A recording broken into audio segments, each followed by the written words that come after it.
What is happening out there, Roto Scouts basketball fans? How you guys doing, gang?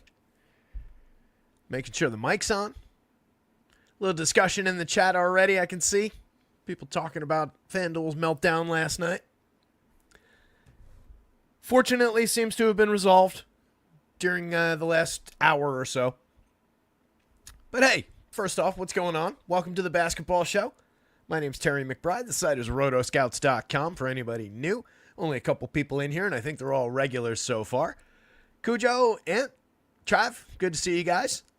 Welcome to everybody else as you come on in, hit the like button and whatnot. But yeah, FanDuel, kind of a meltdown yesterday. Couldn't access lineups as of about, 20 minutes or so before lock, half hour. We were talking about it in the Discord, talking about it a little bit on Twitter with people messaging me, asking me if that was the case for me. But we were definitely talking about it in the Discord. And the way I was approaching it was I emailed FanDuel right out of the gate just saying, hey, just to let you know, having this problem, just want to get it on record. And I think this is just good advice to keep in your pocket for when these things do happen. Get it on record before the fact. Just, hey, I am one of the people that is dealing with this issue that you know you're experiencing. That way there's no question afterward where there's a lot of people that would just be like, oh, well, I want a refund, even if they just had one lineup in and it was, perfectly fine. So get your, don't be a jerk, but get your issue on record. And then the way I was trying and hoping it would work was I was eventually able to get the reload window to work. So like I had it sitting there with the just, add file. And I just left that open up until lock. And then I took my lineup file and I uploaded it and it went. And then it just didn't edit the lineups. It just failed every lineup. So the idea was to, have that open and functional, but obviously it melted down at that point. But that's generally, the approach. If things seem wonky, set it up as best you can, map it out beforehand so that you can, be positioned to get things in as best as possible. But yeah, last night, no dice.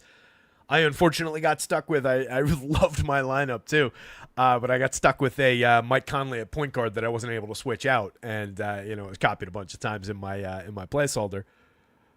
But otherwise, it was a pretty decent lineup. Don't have a great handle on what happened last night because just watched the football game instead of basketball for the most part, and wasn't active on the slate because I didn't have lineups. So, but we'll dive into this one. I think Colin Sexton did not get there, if memory serves. I think I saw somebody saying that. But Ricky Council does not seem to have come through. I think it didn't take the fourth off of his name. Hey, I'm going to just take Ricky Council off the board so I don't have to fix him. He is not relevant to this slate right now. 14-minute projection. Min price on FanDuel, sub 10. Sub 10 on DraftKings would not have come up had he gone through the sim. He's just going to be annoying. Goodbye, Ricky. Sexton was but. Yeah, there you go. Can't alter God's plan? Did I get that right? Can't alter God's plan. There was a T in there that I didn't see. If Embiid is out, is it Drummond day? It hasn't really been Drummond day all that much. We could start at the center spot. We got to go through game environments and stuff. But I mean, we've already got some really good, $4,600 Jabari Smith is coming up like crazy. Şengün coming up right next to him at $8,400. So you've got both ends of the price spectrum there, both coming up like 40% of the time on DraftKings. Different story on FanDuel. We're getting 29% of Jabari because he's power forward, but we only got 8% and below the field on Şengün. Let's see where all that's going is to Nicky Claxton. That's right, Nick Claxton. If you're playing on FanDuel, no, the answer is Nick Claxton. That was going to be one of the lead-in things to talk about, but I hadn't gotten there yet. For some reason, Nick Claxton is priced at $3,500 on the FanDuel slate. He is probable to play, but assuming he's out there, that's the best play on either slate as far as value goes. We got him 84% of the time. That is above the field on the FanDuel slate based on what it was projected. I feel like it was under-projected in that ownership. But yeah, if you're on FanDuel, no, the answer is Nick Claxton. If you're on DraftKings, Drummond's got to be here somewhere. He wouldn't have come up yet. Yeah. He's only been at 1.07 per minute. He's a $5,000 player on the DraftKings slate. That's over 21.7 minutes a game. The other day he went out, played 12-9, and put up 25-2. I think might be at the point where we get more around like this kind of ongoing production when he's getting full minutes. It's difficult to say that because he's been such a per-minute monster and his rebounding is absurd and could go crazy on any given slate. 20.4% rebounding rate for the season. So it's difficult to say no to that, but he really hasn't been this guy this year. 1.37 per minute. Kind of was in this game, but again, that was only in like 13 minutes. Different role. So I wouldn't argue it on is he an interesting points per minute guy in that situation? Because he is. But is he automatically going to be like the best value guy, smash spot go-to with all these different options on the board? I don't think so.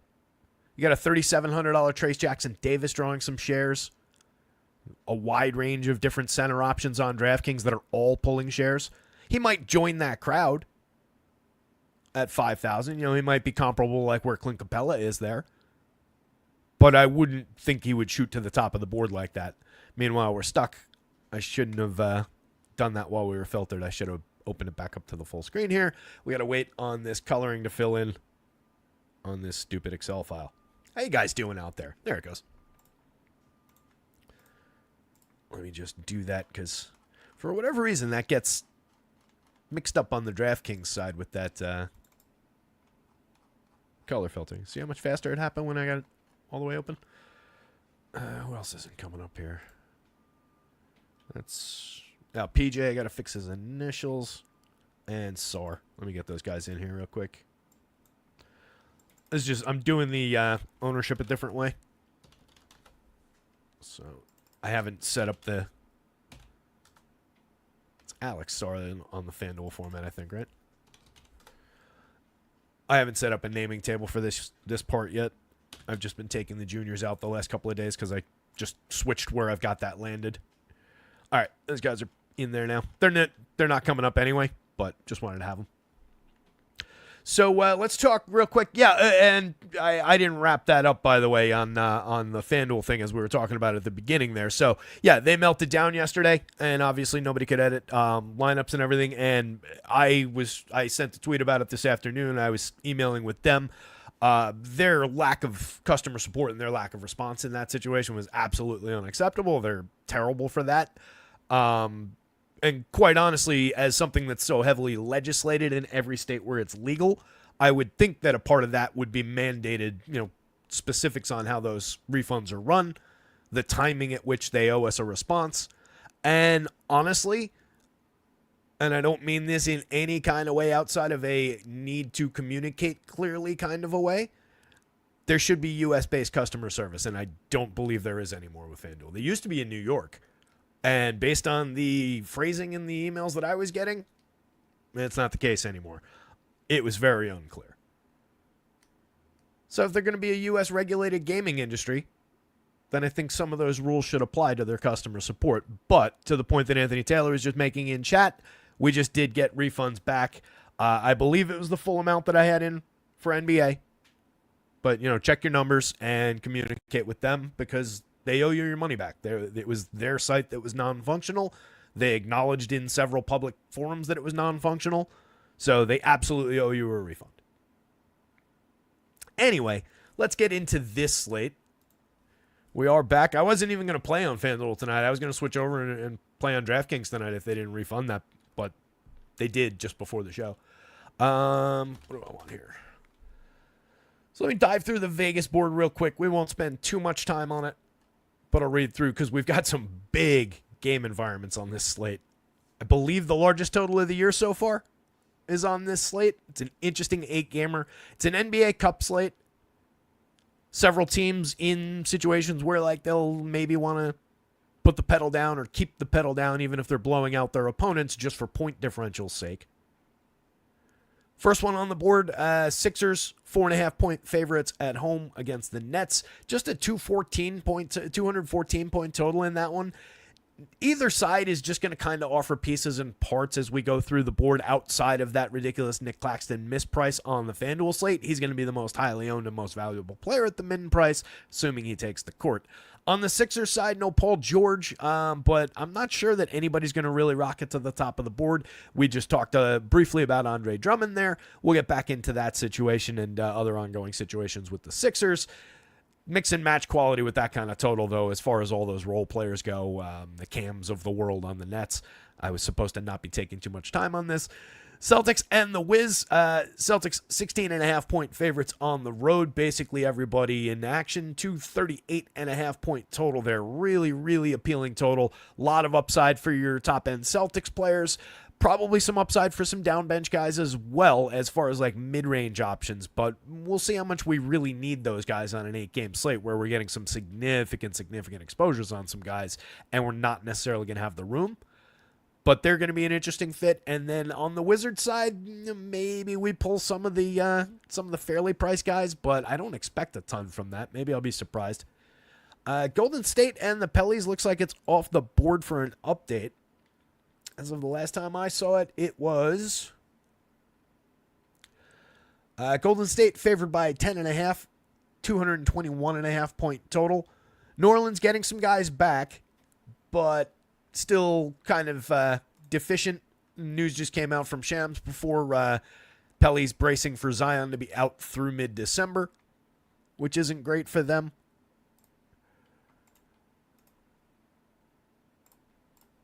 I lost the board there. Next one up, the Pacers and the Bucks. 237.5-point total there. Giannis in a game with a healthy total. Dame on the other side of that one, in the same lineup, rather. Dame at the same time, drawing a big total. On the Indy side, plenty to work with as far as just quality players across positions and a variety of prices. So I think we will see some of those guys come up, at least in drips and drabs. I'm not sure we'll get huge chunks of anybody.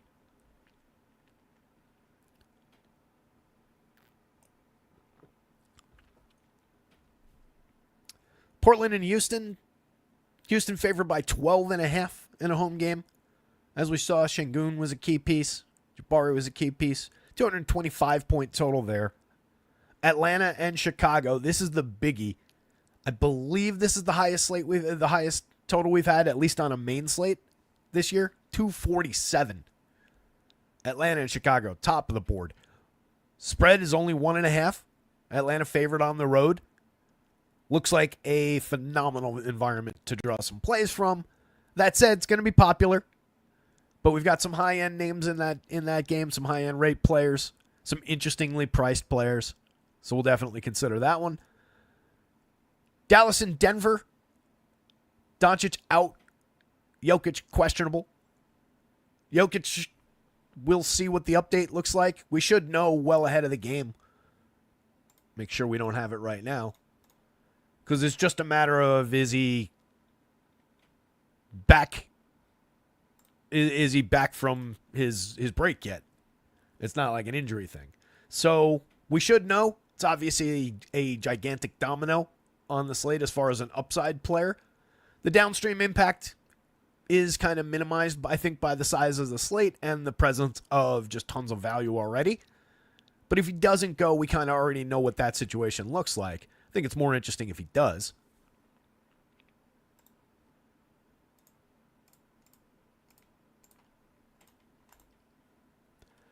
As far as the Dallas side of that one, I'm not sure how much we're going to see. Again, these sims are hot off the presses. Let me glance at it. I'm going to cheat. I know you guys can see it. I don't really spy anybody that comes up super relevant. Some mix and match shares over here, maybe. So we'll see how the Dallas side of that one comes up, but obviously a big void there. And then Sacramento and the Clippers at the end of the night. 221.5-point total. Clippers 3.5-point dogs at home. Kings with most of their pieces intact. They've been missing some bonus for a few games. Looks like they're going to have basically everybody. Maybe some appeal among those guys, assuming full minutes, because everybody plays a ton of minutes. DeRozan plays a ton of minutes. Fox plays a ton of minutes. Sabonis does too. So maybe we see, the scraps that we get from those guys. We do tend to get some Sabonis on FanDuel. And then on the Clippers side, it's just going to be the James Harden show again, probably. We'll see where he comes up. Yeah, pretty big piece. 31% Harden level with the field on DraftKings, 42% Harden level with the field on FanDuel. 9,300 on the DraftKings slate, 91 on FanDuel. He's putting up 1.31 per minute so far this season, 1.35 on DraftKings. He's been phenomenal. Looking worth getting to on both sites. As far as the ins and the outs go, if you got one of the early projections updates over at rotoscouts.com, Elf Payton was missing because I forgot I had to actually add him into the statistical model because, hadn't been playing in the NBA for a minute. So he's drawing a projection now. He's in the most recent update as of the 350 update. Probables, Nick Claxton, Dorian Finney-Smith. Cam Thomas is already available. Steph Curry's probable. Jordan Hawkins is available. Brandon Ingram is available. Torrey Craig, EJ Little, Kobe White, and Giannis are all probable. Joel Embiid, obviously a big one as far as questionable. Marvin Bagley, Yves Missi, Ben Shepherd, Jarris Walker, Jeremy Grant, Scoot Henderson, Anthony Simons, and Nikola Jokic, all questionable. A lot of moving parts there. Number of moving parts out in Portland. So, a couple for Indy. So, some more value could land on this slate again. We had that situation the other day where all of a sudden, with the ridiculous number of $3,000 guys and $4,000 guys that were on the slate, all of a sudden, like a fairly priced, highly rated TJ McConnell was picking up additional minutes. And it was like, well, you could go that direction. So, a lot of interesting things that could potentially open up as the news breaks. But let's dig into this thing a little bit. Mamba's here. We got Trey. We got Mamba. We got Duckings here. Brian's here. Brian Corrosian. Yeah, Flatman Claxton, as Brian said is a little while ago, is just ridiculous. It's just a weird mistake price.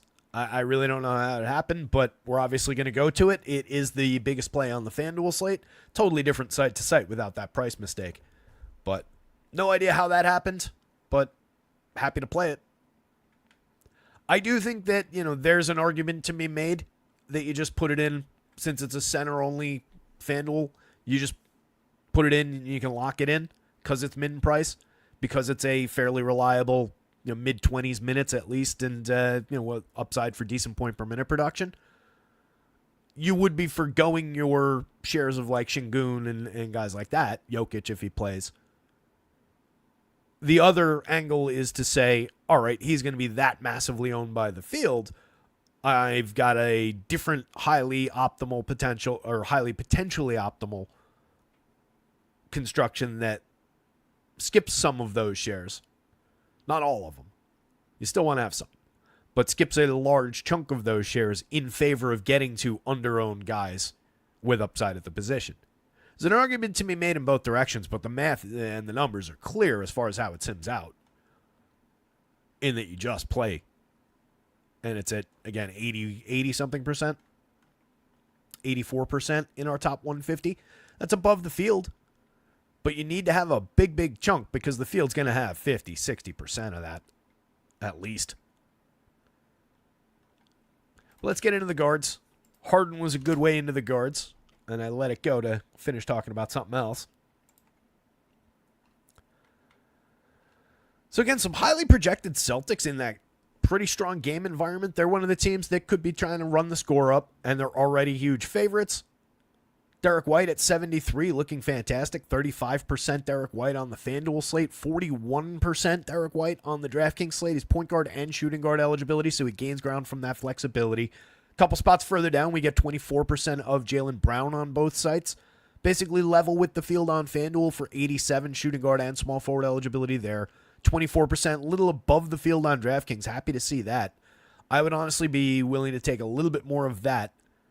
This is 4.87, a little bit below. This is a little bit closer. Well, it's similar. We're looking for 5. We're looking for 5.5. It's pretty similar as far as our value number goes. But just hits the board a little bit better over here at 82. So I think we just pick that price up. some really good players as far as, some point per minute performers, name brands, price, secure minutes up at the top of the DraftKings board here when we sort by our exposures. Two big pieces, though, with Derek White and Kevin Porter. KBJ for just 4,200. I've got him at 21 minutes. You could argue a couple less. He's averaged 17.2, but he picked up 20 and change in his most recent outing. I had him at 22 earlier in the day, and it was pushing him up into like the 25-point range, and I didn't really feel comfortable projecting him like that. So I pulled 1 minute away from him. I think you could put him back there, but you can see how he's coming up already with these projections. So it's just a value-driven thing. Harden right next to him again, 42% on FanDuel, 31.3% on DraftKings. Level with the field on both sides.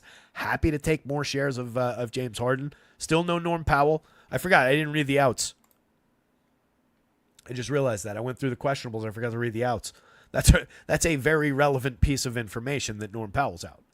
That's why those guys are continuing to show value. So the outs for the list, Bojan, and this is all on the post for the site. Bojan continues to be out. De'Aaron continues to be out. Paul George is out. Kyle Lowry's out. Kristaps continues to be out. Sadiq Bey, DeAnthony Melton's out for the season. Jose Alvarado, Herb Jones, Carlo Makovich, CJ McCollum, DeJounte Murray, Zion Williamson. Remember, I said numerous Pellies are still out. Cody Zeller, Lonzo Ball, Patty Williams is out again. Isaiah Jackson, Andrew Nembhard, Aaron Nesmith. James Wiseman is still out. Chris Middleton, he's out for the season. Chris Middleton is coming back soon, I believe. I know I saw some news on that, but not back yet. Still out. Ryan Rollins is out. DeAndre Ayton is doubtful, not going to play. Matty Thybulle, Luka Doncic, Dante Exum, Vlatko Konkar, Aaron Gordon, Devin Carter, Malik Monk, Kawhi Leonard, Norm Powell, and PJ Tucker are all out. Just to give that back to the context for the upside for the Clips there. So again, if you kicked another minute there, which is believable, it's a decent per minute performer at a very good price. He would just gain significant ground. He would have probably hit like 50% exposure and been our highest owned guard. I didn't love having him at 25. I think 23 is a much more reasonable median projection. I know it's quibbling over 1.5 points, but it makes a difference. Zach LaVine, we got him 33% of the time on FanDuel. He's small forward and shooting guard eligible on both sites. And actually, we got the same play on DraftKings. 33% on FanDuel, but a fairly hard undercut to the field. 28% on DraftKings and a fairly hard undercut to the field. He's been playing better this season, 1.04. That's up 1/10 of a point over his production from last year on just slightly more usage, about 0.5 percentage point more usage, more opportunities. Differently constructed dynamics as far as Chicago's offense goes. For a 4.98 value score, I think he's fine, but I'm kind of happy to be, especially since being under the field still means 30%. I think that's fine. I don't really regret not having additional shares of LaVine there. He's got a ceiling for sure, and that is, the highest total on the board by far and the highest total of the year. So loading up additional shares of many of those guys, and you can see Trae Young, Ayo Dosunmu are next two, Kobe White, Josh Giddey, both right there. So we're getting a lot of that game already. I kind of like the idea of forgoing some of the LaVine shares and spreading it to some of these other guys where we're getting level with the field. We're getting a little above the field on those guys on DraftKings. I think that makes some sense because we're still getting gigantic bites at Zach LaVine.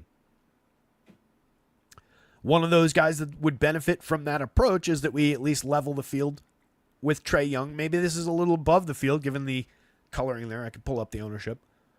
Same deal on DraftKings. We can get above the field on Trae on a decent upward trajectory there at 26% and basically have the same amount of shares of him and Zach LaVine.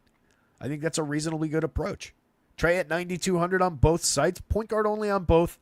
Not the best flexibility in the world. We saw how point guard only players were landing yesterday. We've got more of them to work with on a larger slate today. But it's always interesting just to consider how the guys who are positioned only at one of these spots impact the overall, positioning for everybody. Especially when like one of them is a value play like that goes only at point guard. That 37%, that 40% has a big impact on the shares that we get of other guys. So just the combinations, as far as that goes, are important to consider. That also helps to inform where you can potentially find some under-owned plays. Right? If you know, all right, well, there's only so much room for these top-end guys that the public's getting so much of, and the public is fitting more of Zach LaVine into that combination. That means for sure you're getting a couple of these guys on both sites, regardless of how this might look. A couple of those guys will come up under-owned. And they all have decent to very good upside. Jalen is one of those guys. 87 again. 87, 82 across sites. Looks spectacular. Kobe White putting up 0.97 per minute on basically 0.5% more usage.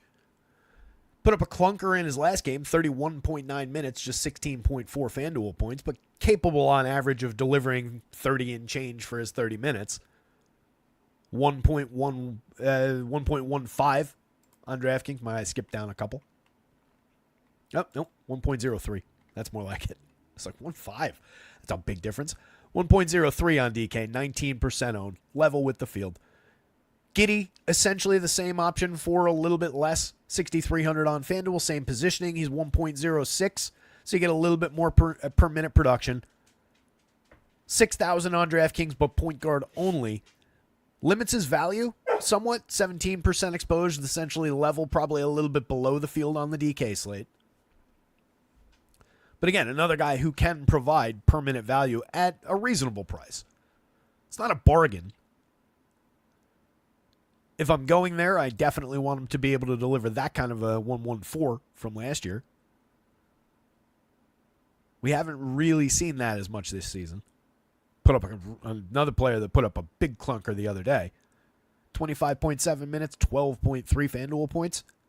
That's a disaster from these two Bulls players over 60-some-odd minutes. Jalen Green, one of those options from Houston, another upside game.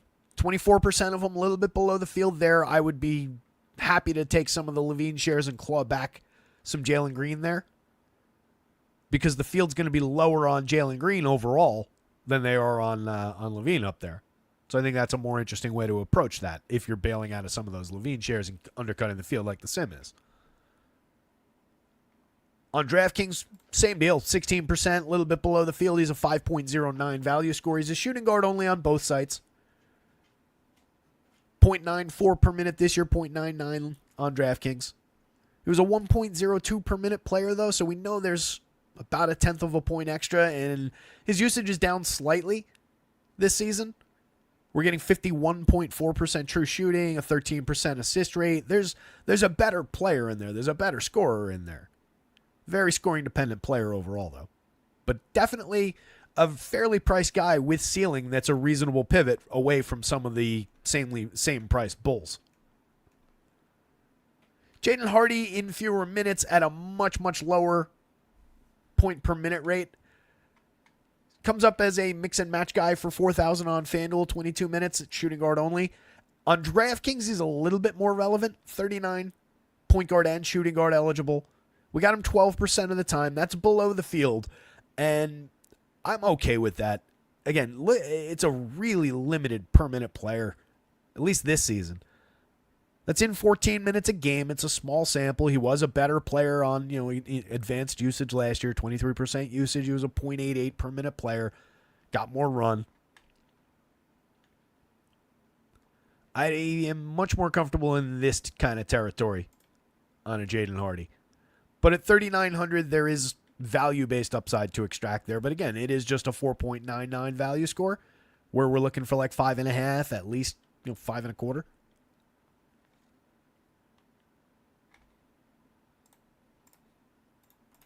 Get chat back on the screen here. I've been off the chat screen. Emac McBride 2028. Let's do it.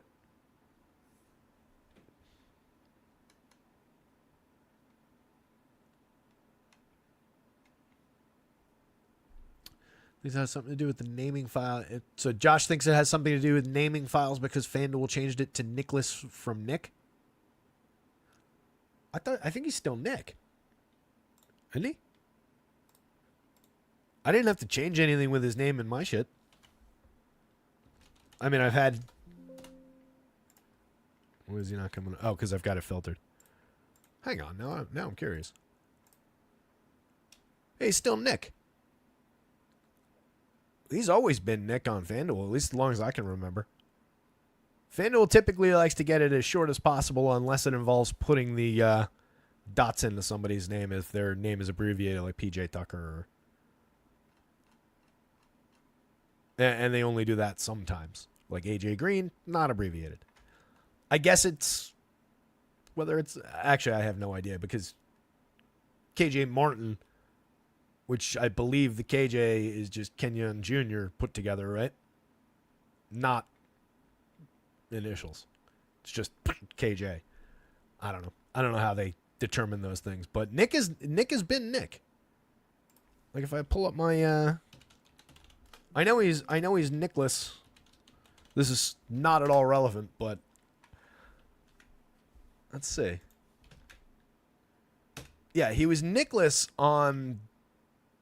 He's Nicholas on the NBA site.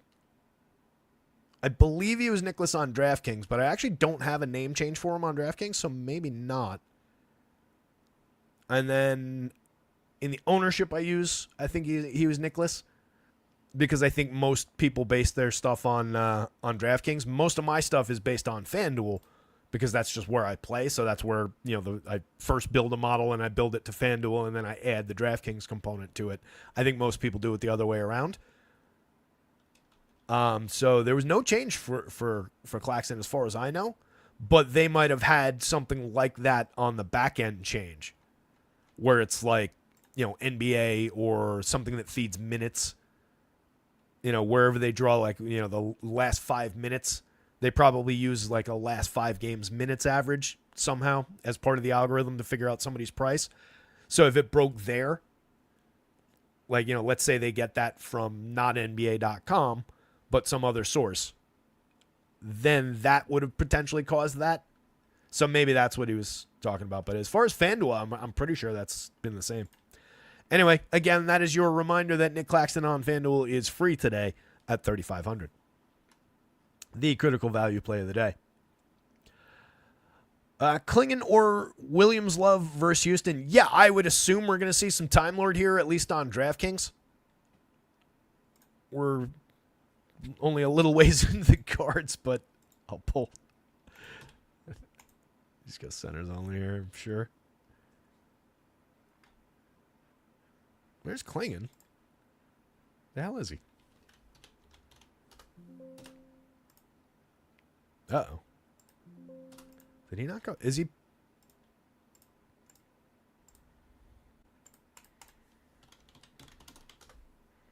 There he is. Oh, he's power forward center on DraftKings. That's why he wasn't coming up. Yeah, looks great, like I expected. Looks great on DK, 4,800. He's got the power forward eligibility, 28% exposed, level with the field. I'd be happy to have a little bit more. I've got it as an even 24-24 split. I think it was like 24 for Time Lord last time out. Yeah, 24-3 for him last time out. And then I think Klingon played 22, if memory serves. He's on here. We had him just a second ago.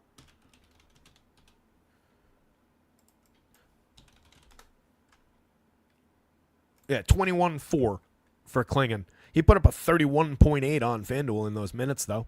1.23 per minute for the season, 1-1-2. It's just kind of an even split, and if it's going to favor one player over the other one, I do tend to think that it's Robert Williams. But obviously, Klingon had the upside day the other day. He drew the start the other day, if memory serves as well, but ended up playing fewer minutes. So you are doing a little bit of a juggling act there. Not the greatest of matchups for them, but both of those guys have size. So they should be all right there. As far as that game goes,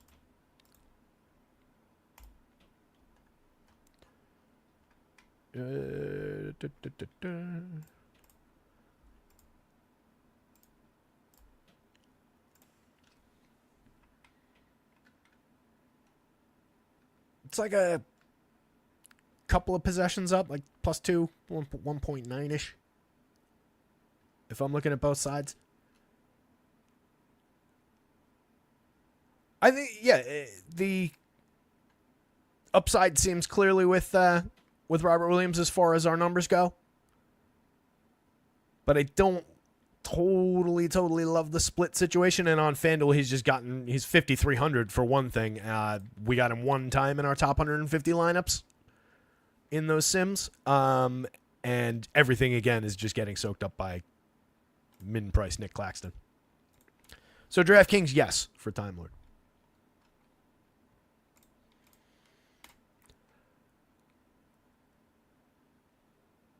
Drew Holiday have a game during their winning streak to bend the slate. You know, I didn't see Drew when we were talking about the top of the board here. There he is. Didn't get a ton of them. 5,300 on DraftKings. Point guard only. He's a 5.28 value. I think he's just gotten chewed up. Again, that's kind of an interesting exploration of that idea of how it matters where guys are relegated to one position versus having multi-position eligibility and how that impacts shares. He's getting undercut. We're 6%. We're basically level with the field. But look at his value mark, 5.28 as compared to everybody right here in the 4s and quite a bit below 5. And everybody immediately above him is in the 4s to the mid-5s. You got to go all the way up to $6,000 Josh Giddey to find somebody with a comparable value mark. We got Giddey 17% of the time. He's point guard only.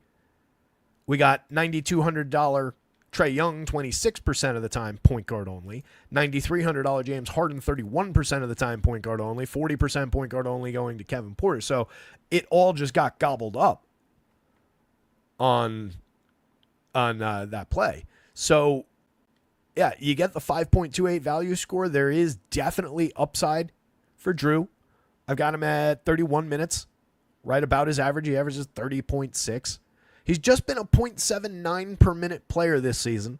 He doesn't exactly have to do a lot for them other than, play good D, facilitate. He's got a 61.8% true shooting rate, 18.9% assist rate, but hasn't been an impactful per minute performer. To your point, it's just kind of, waiting for the upside day. But he was a 0.89 performer in essentially the same role last year. So there is an additional tenth of a point per minute available on most slates. So as a position, with all that weight going into so many other point guard only guys as part of that conversation, if you want to pivot some shares out, that is a guy to absolutely keep in mind for just security of about 30 minutes in a spot where they should absolutely crush their opponent. So there's upside for everybody. And he's the one from the Celtics that nobody's getting to and we didn't really get to. So that is a very, very strong pivot point. That's a great call out, Ant. Again, we didn't get a ton of them in our sims. Less so on FanDuel. 5,600 on FanDuel. It's not quite the fit it is on the FanDuel slate. I'll say that much. I don't think it's nearly as strong a pivot there because he's a few hundred more expensive. He lands at just a 4.88. That's not even to our threshold. This is getting, again, 5.25 is fine. We're hoping for 5.5, but we don't have many 5.5s to work with today. So I'll take 5.25, especially when it's this low owned, right? When we come up with the field on a play that's in the single digits for a player with some upside in a very good game environment, that is a reasonable spot to say, all right, I'm going to grab an advantage there. I'm going to go off and build a little fort on Hill Holiday here. Dame, 30% on FanDuel, just 8% on DraftKings, a little below the field here, right with the field here. I think it makes sense. If you want to be with the field on both sites, he's just a different play across sites. 8,400 point guard only on FanDuel, 8,900 point guard only. We just talked about the impact at that position, so his price is just not bouncing off that positioning well. But as a very high upside per minute player, 1.21 per minute on DraftKings this season, 116 on the FanDuel scale. That's exactly where he was last year. Not a terrible consideration for a few additional shares. And again, when you land level with the field on a player like that, a star caliber player, when he's in the single digits, that tells me you can definitely press the advantage on a player like that too. The Duns of the world, the Hardys of the world, again, those to me are the ones that just I'll take what I get along with the field there in the 10s, the 12s if I'm a little bit below, like I am on FanDuel. I'm even happier. Just lowish per minute performers, collectors of fantasy points. McCain coming up a little bit, just under 15%, a little bit below the field on FanDuel, 8%. Bit of a harder undercut to the field on DraftKings. He's 65 on the DraftKings slate. 67 on FanDuel, but it looks like it lands a little bit better, probably mostly at shooting guard. But we'll see how it comes up position-wise. He's been playing at 1.0 on FanDuel, 1.06 on DraftKings. He's been very, very good. But 26.9 in 40.6 the other day, that's a bit of a normalization. This is kind of what you would expect in year one. Apparently, Joker's here to endorse Jared McCain. I'm not sure. You excited about Jared McCain? Huh? Why don't you go lie down? We got a ways to go. So again, you'd expect, the typical per minute mark that just comes up in the model for averages is going to be between like 0.7, 0.75, usually 0.78, 0.80 for the top end rookies. And he was a 0.7 guy, and every day I've had to, give him what he's earned. And I think he legitimately is going to outperform by far a 0.7. But does he stay above 1.0 going forward? We'll see. He's been very good, but I do think there are games like this that are going to be in the mix. So buyer beware, but we got him 15%. Again, a little bit below the field there, a little bit below the field at 8%, probably about half the field on DraftKings. Julian Strother in 21 minutes looks fine on DraftKings anyway. 8% for 3,600, shooting guard and small forward eligible. On FanDuel, 4,300 small forward only. We did not get him at all, and I'm honestly fine with that. This is all with Jokic in. Somebody was just mentioning Jokic. Power just said, the real question is Jokic. I don't think he'd play, but Luka posted them walking together at Ball Arena. Yeah, but Luka's not playing. Does that mean they're just going to go chill in the owner's box? If he's in town, I would expect him to play. That was really the question. Was he just going to be like geographically there?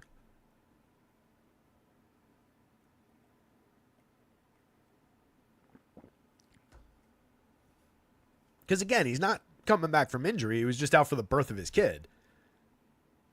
So if he's just back to chill with Luka, it would be a little bit weird. But maybe. I don't know. Right now, I got him in. Obviously, it is a big meatball hanging over the slate.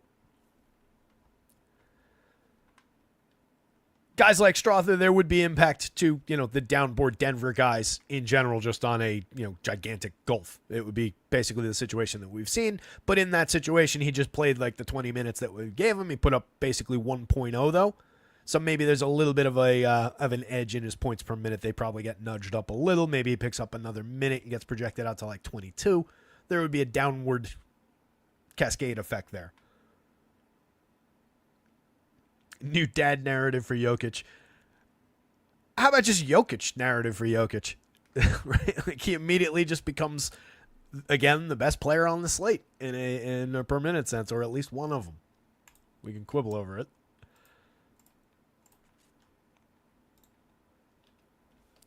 Where he comes up value-wise, how his salary impact, I'm not sure. On FanDuel, we didn't get him at all. 12.5. He's 9,000 more expensive than Nick Claxton today. That's so stupid. On DraftKings, we did get him. We got him 12% of the time over there. He's 12.2. He's a 1.81 per minute player. I mean, he's just unrivaled. So, sure. Yeah, new dad. I'm sure he's happy about that. Wants to show his kid what he can do on the court. Does that mean you go out and project Jokic for 2.0 per minute? You don't project it that way. Is Jokic capable of going out there and playing an entire game at 2+? Of course. Not that you would need one. Yeah.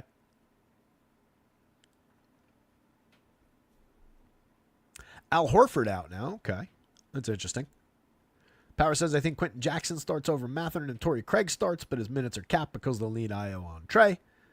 Yeah, Io does still get a chunk of minutes in that equation. We did see Torrey Craig get the start in the last game, but I've got the minutes basically structured exactly like you're saying, Power. Quentin Jackson would be a wrinkle.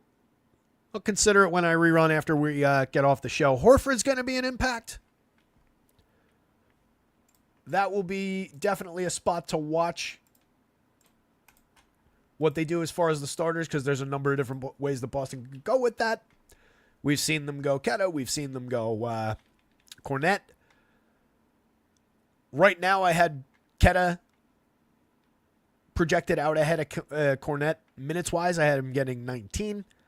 That's what they were going with more recently, so I think that would be the way that they go. But Cornet would pick up some minutes, and he's 44-34 as a player capable of giving you 1+ per minute.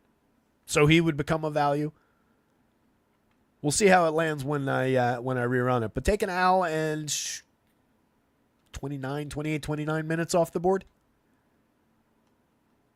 Definitely an impact there.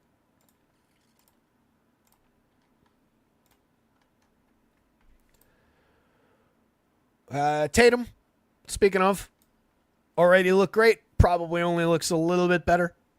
Not going to have a gigantic impact on an already highly projected Jason Tatum, but we got him 36% of the time, a little bit below the field on FanDuel, 19% of the time, a little bit below the field on DraftKings. I would be absolutely fine and would honestly probably seek out to be at least with the field and a little bit more highly exposed to Jason Tatum tonight.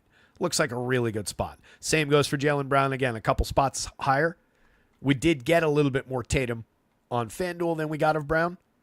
36% Tatum, 24.6% Brown. On DraftKings, it's the other way around. 24% Brown, where he's a better price fit at 82. 19% Tatum at 10.4. But both guys significant. And quite honestly, I would expect full minutes for both guys. Sammy Hauser is another player who could benefit now from a gulf of minutes. So 20 minutes originally projected. He was hitting the board not at all on FanDuel, one share, but we get him a little bit more probably. On DraftKings, he was only 3,500 at both forward spots and hitting the board very impactfully. 18% level with the field there. We're going to get more Sam Hauser in our lives on DraftKings. Probably a little sliver more on FanDuel, but at 42, it's just a different fit. But there's going to be a lot of impact with an already top-end Celtics team now.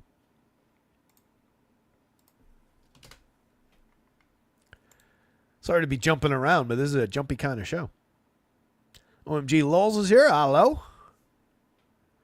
Just a reminder, the Atlanta Bulls 4 OT game is in play here, says Mamba. I won that slate, so this feels like a similar slate.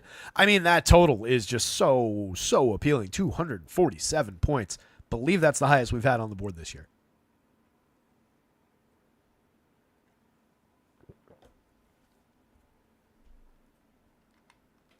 Let's get through some of these guards. It is coming up on 5:06. We should probably do this a little bit faster, but we've had a lot of good questions to talk about. We've covered some ground on the forwards and the centers already. So let's see. Dame we talked about. Bigger piece on the FanDuel slate by far, but you can always get to more Dame. McConnell right now, onesie-twosie shares, knocked him back to 20 minutes. That's what he played. He ended up playing just 19-4 in their game the other day when it looked like maybe he had upside into the mid-20s. Ended up putting up 29.2 FanDuel points, so you weren't completely dead if you played him that day. He's a guy who just needs minutes to succeed. He's a 1.18, 116 player this year. Last year, 1.30. But playing 20 minutes a night, there's not really room unless the price is a little bit cheaper. Kamara, not really relevant across sites. 6%, a little bit more exposure on DraftKings, but a little under the field. We talked Drew. I think Drew just kind of is what he is on FanDuel, but looks like a very strong pivot point. Again, if you weren't here a couple minutes ago, very strong pivot point. And now, again, with a missing piece for Boston, not that there's a positional impact there, but a missing piece. More to do. Shaedon Sharp, 4% undercut to the field on DK, 3% undercut to the field on Bogdan, but another player with, realistic upside into the mid-20s if things are going right for him. He played 23-3 on their most recent outing, in their most recent outing. 23-3, but put up just 10.9 FanDuel points. It was really disappointing performance by Bogdan. He's a much, much better player than that. Honestly, for the price, that's a really good value. 45 on FanDuel. We did get a big chunk of them there. 20%, a little bit below the field. I'd be happy to have a little bit more Bogdan. I will totally disregard the .61 that he's been playing at over 3 games, 23 minutes. The 23 minutes is more important to me. I might actually kick him an additional minute there just to get that number up a little bit. And because he's playing it.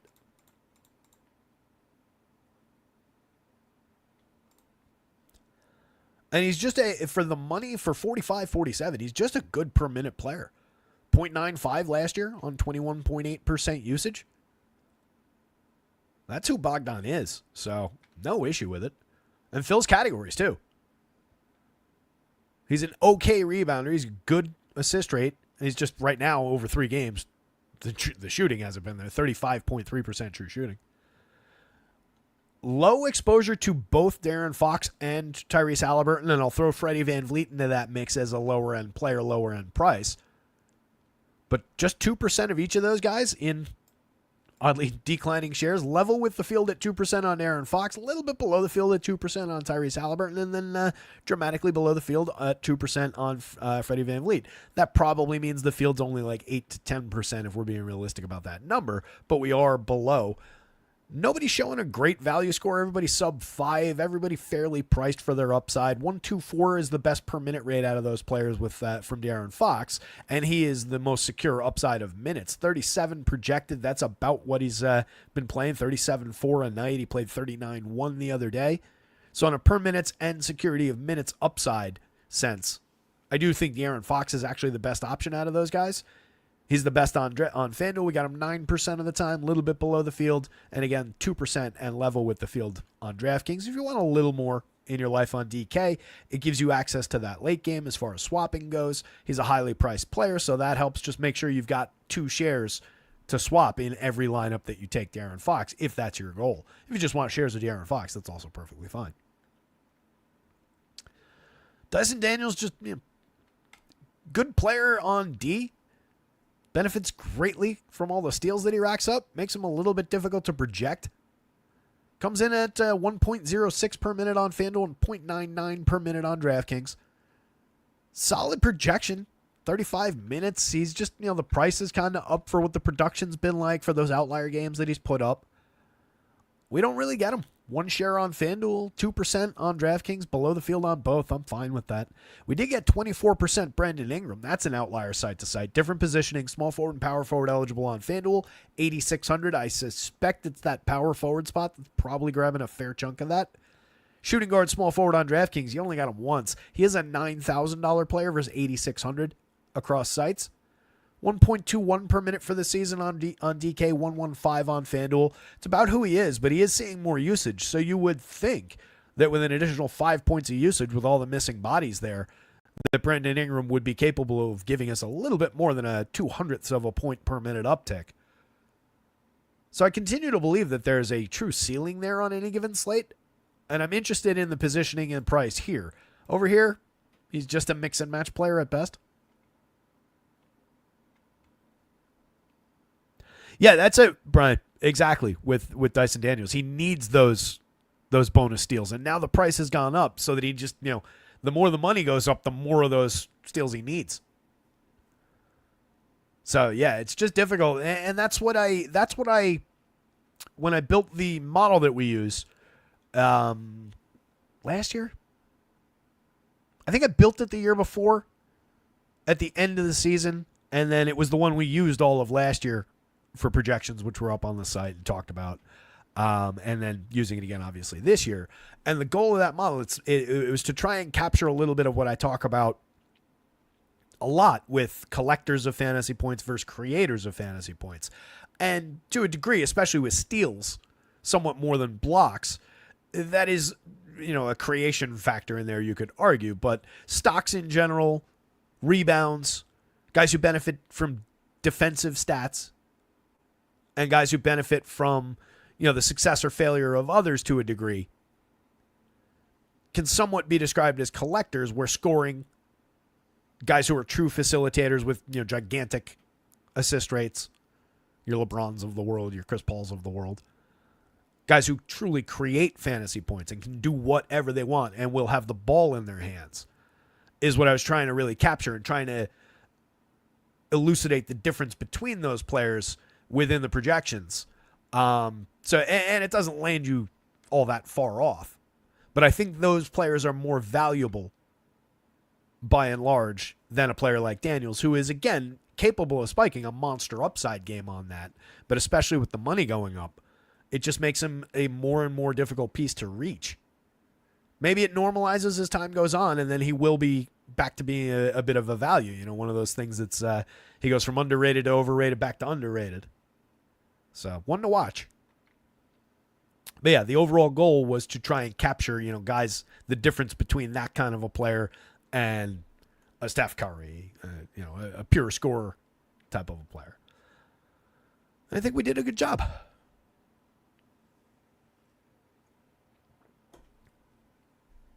Operates a little bit differently than my old model. That was on a per minute basis. With like compound rates over years. And now we're up to a couple years worth of compound rates. But I'm using some of NBA.com's great tracking features. And that's actually on a per touch basis. I talked about this last year. And I'm trying to capture, because every time a player touches the ball, there are only, I forget what the number is. This is, you know, a certain amount of outcomes. Right? Shot attempt, made shot, missed shot. A pass, which could lead to a potential assist. So I've got potential assists in there, and it's on like a per touch basis that is then informed by the number of possessions. Within every team possession, there are X amount of touches per player, and I'm trying to kick those numbers up into the projection is how the model was built. So it's basically an idea of trying to figure that out. Brian Killorian says that's an astute way to think about it. I hadn't considered it from that. Thank you, buddy. I appreciate that. That's the goal. Not to be praised as being astute, or praised, geez, that's a weird word to apply to that. Not to have somebody say that something is astute, but to try and capture something like that that's maybe a little bit different of a way of looking at things was what I was trying to say as the goal there. League of Items says, do you have a column that calculates what the player's price should be based on historical production?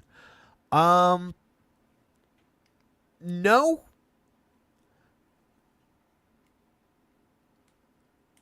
It would be an interesting exercise.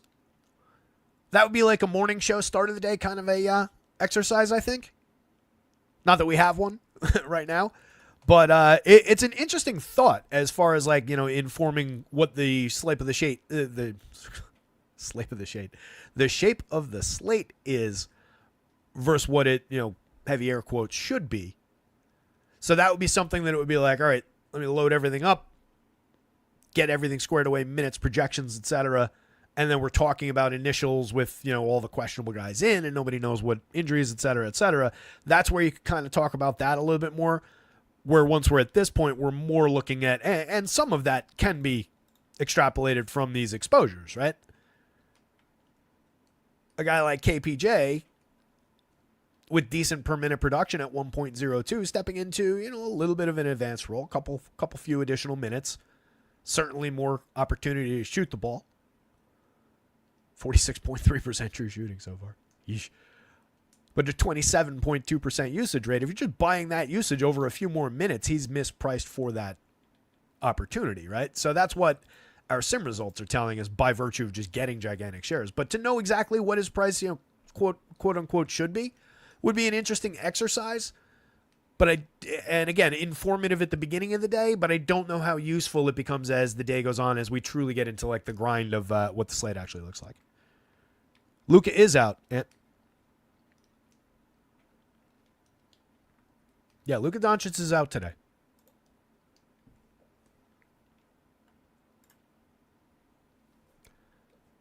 Unless I was misinformed. I will double check.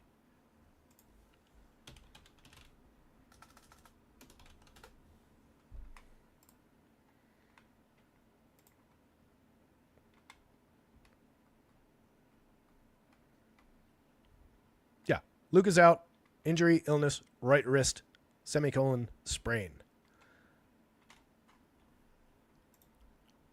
Have you ever wonder, guys, instead of lingering on Twitter,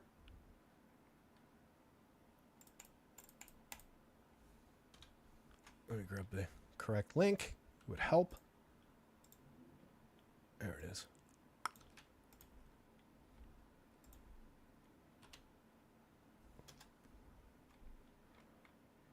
Just go right there, official.nba.com, and get the injury report. It's updated hourly on the half hour. And you can just get it direct from the source if you're ever wondering. Don't go by what DraftKings or FanDuel are telling you. But in that case, it was correct. Luka's been out all day. Outside back and forth, I missed it. Yeah, no worries, man. Trust me. For something like that, always better to ask, to confirm. All right, let's get back into this thing. We've been talking and talking and talking. So Brandon Ingram, outlier piece across sites. We did that one. He's a forward on FanDuel. 7% undercut to the field on Jordan Hawkins back for New Orleans. 4,400 as over 26 minutes as a .78 per minute player. Happy to have a little bit, but I think that's fine with all the value that we're seeing up at the top of the board there. So it just kind of falls by the wayside. But if you do get a little bit more, if you're in the slightly above 10 to 12 range, you're probably okay. The price isn't necessarily wrong at 44 for the minutes that he's going to play. Golden State, good defensive team, though, on the other side. That's probably it. Nobody else impactful at all on DK. Onesie, twosie shares of everybody here. That does include decent players like Ingram and Christian Brown and Klay Thompson, Delano Benton. Quentin Grimes for 4,200. Going to play some minutes today for Dallas, presumably, but he's a low per minute performer. 0.74 per minute on DraftKings, 0.72 on FanDuel, 0.66 last year on 15.5% usage. That was more usage than he's seen in his limited action this year.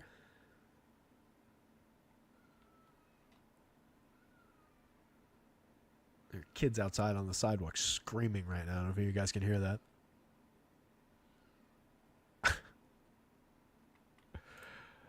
Nobody else landing. Let's jump to forward so we can actually get through this slate. How about Wagner last night? Dude is sick. That I did see. Yeah, again, didn't absorb much of the slate last night, just with FanDuel being offline.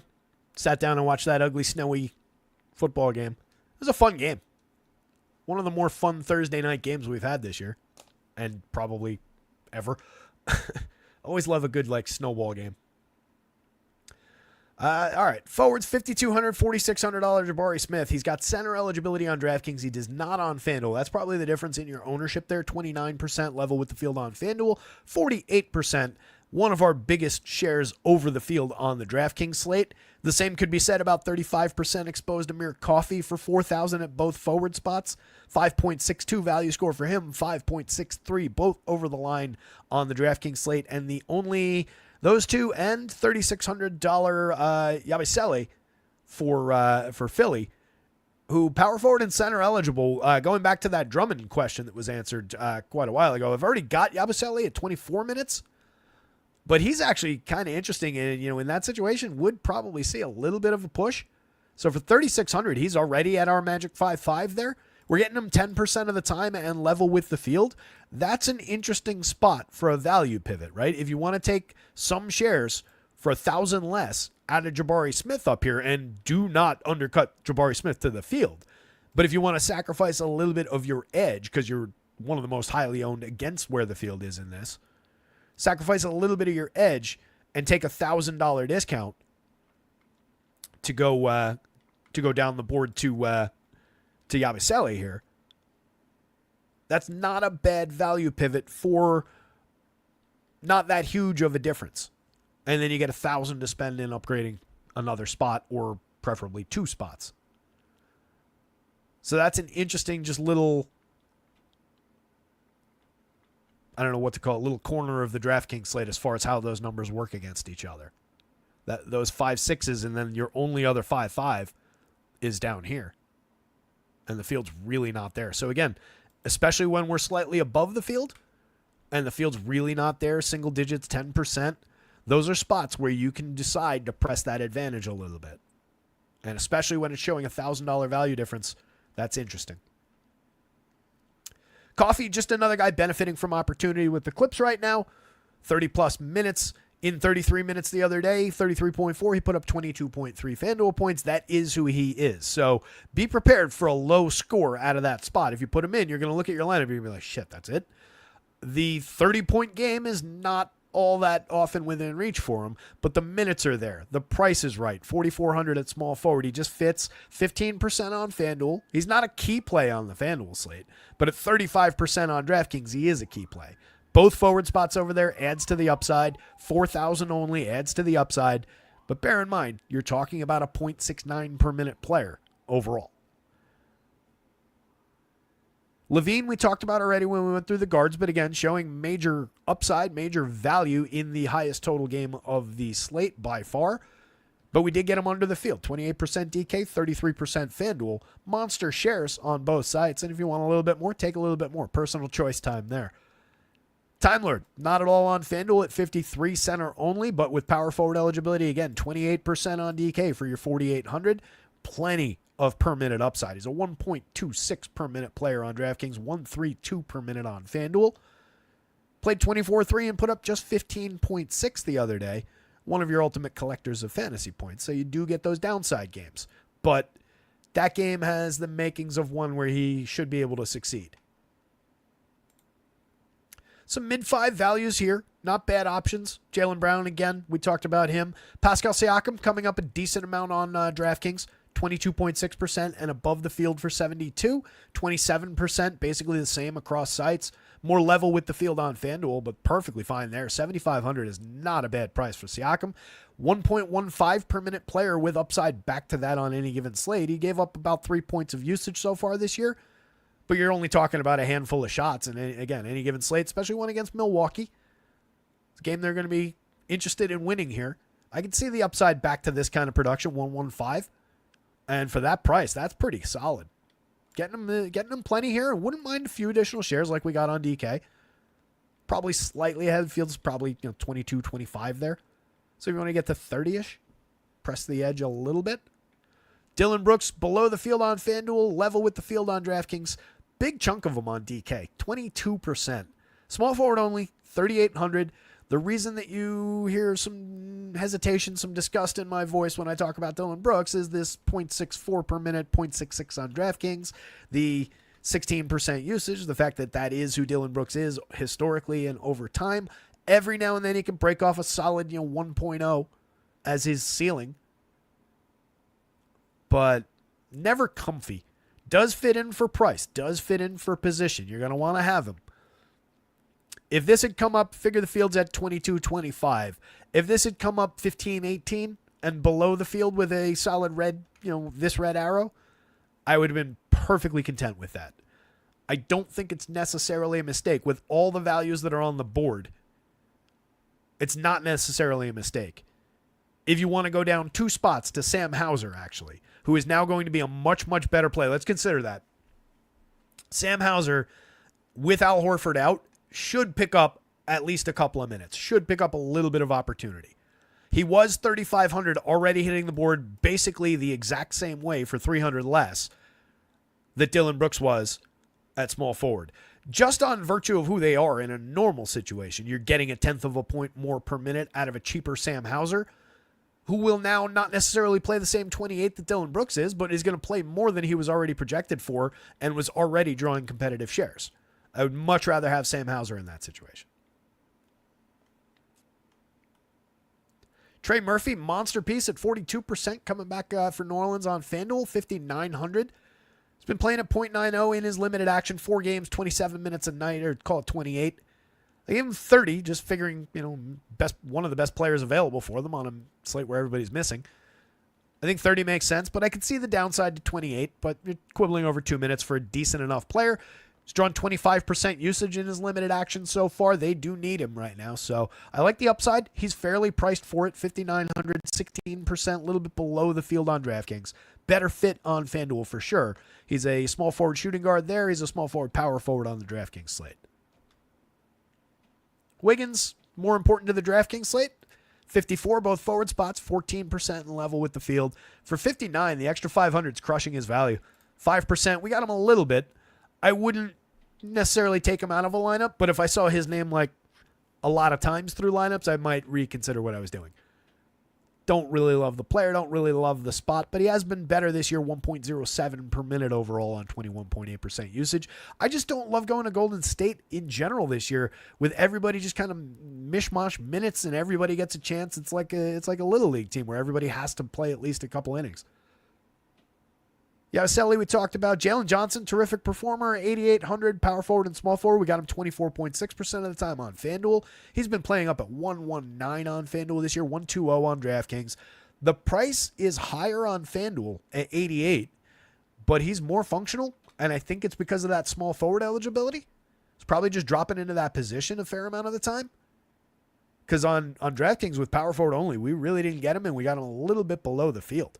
But that's a player you can definitely goose your shares of a little bit. If you want to draw that back up to like 15%, be level with the field, you're getting a very good per minute player there. So definitely worth doing.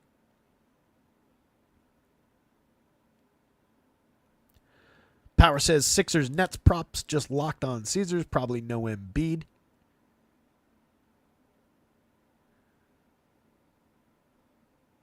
Yeah, Jim, White was coming up big time.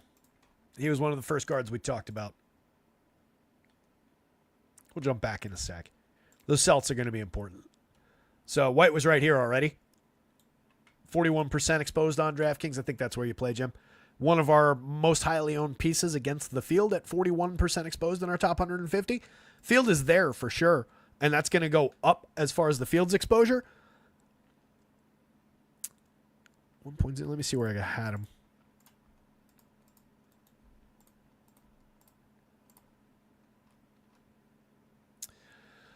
I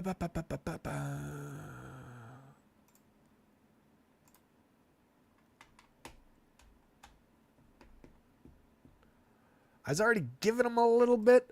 I don't know that I give him too much more in a changing situation there for Boston, right? It's not going to be a minutes impact, obviously. It's not a positional impact with Horford. I don't know that any of the upside necessarily flows to White outside of maybe some facilitation.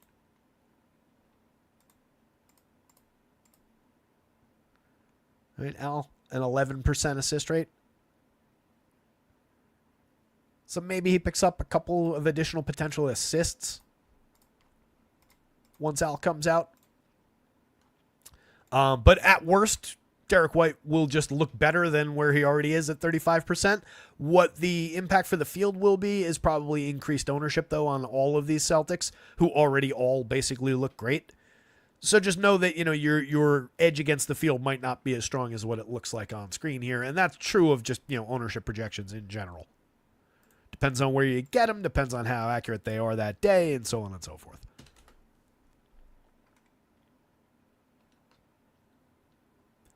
Levine, Vooch, Johnson, and Young. That was a good group. All those guys are coming up. Well, we'll see where Vooch landed. I would imagine we're getting a decent share. Let's keep on going with some of these forwards, though. We talked through Murph, Yabusele. Amen Thompson right now not showing anything on FanDuel. 8% on DraftKings, level with the field at 5,100. Same thing for Strother at 8%, level with the field at just 3,600. Both guys who could benefit if situations change around them. So ones to keep an eye on at those, you know, fair mid-range prices.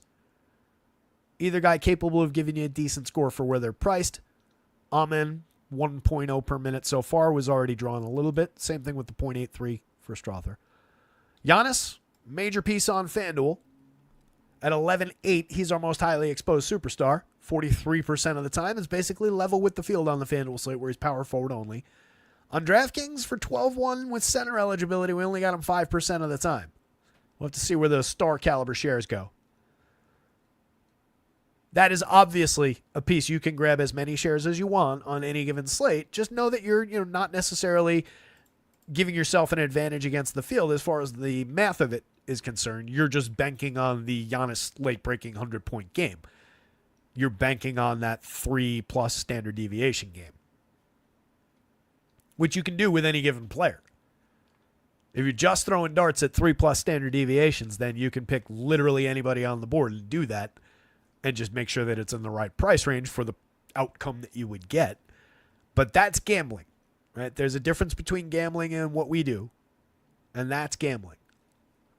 So 5% below the field on Giannis. If you want to kick him up to the field, I have no issues with it whatsoever. Major per minute player, obviously. Giannis.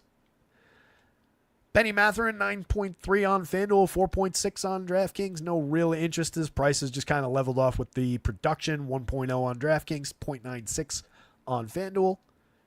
Draymond, 1.04, 1.03 across sites. We got him under the field 8% of the time on FanDuel. I'm happy to be there, or 5%, just have a little bit. 6,300, not really a great value at power forward or center, especially not with our free Nick Claxton. 61 on DK, same thing. No real functional upside. Playing 28-1 a night. I've got him at 30. He did put up a 36-9 in 27.6 minutes the other day. But for 63, 61, that's not an upside score. It's okay. It's not going to kill you, but it's not going to win anything.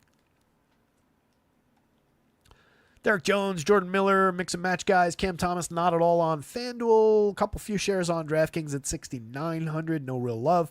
Bogdan, we talked about already. Kuminga, not really coming up. 2% on DK under the field. A little bit. 2% of Taurean Prince. No real love there. We talked about Ingram being a FanDuel outlier site to site. There's a big price difference and a positional fit difference. That small forward spot is drawing a couple key players on the FanDuel slate that weren't quite getting there on DraftKings. That's a really interesting site to site change. And as always with FanDuel, when guys pop a little bit more on the FanDuel slate, you tend to be able to find them a little bit under-owned sometimes, just because most sites focus on DraftKings, and just because that's where the buzz lies. Somebody mentioned Torrey Craig before, so 3,800. I've got him at 26 minutes. Major piece, and this could be a good example of that. On DraftKings for 45, he didn't land at all. Power forward only on DraftKings. Another guy who's hiding in the small forward position on FanDuel. So if places are just going site to site and talking mostly about DK, they're going to overlook Torrey Craig, or they're going to say, FanDuel is great. And that'll be it. He'll math out. He'll come up in sims. He'll come up in optimizers as long as he's correctly projected. But that's an interesting upside play.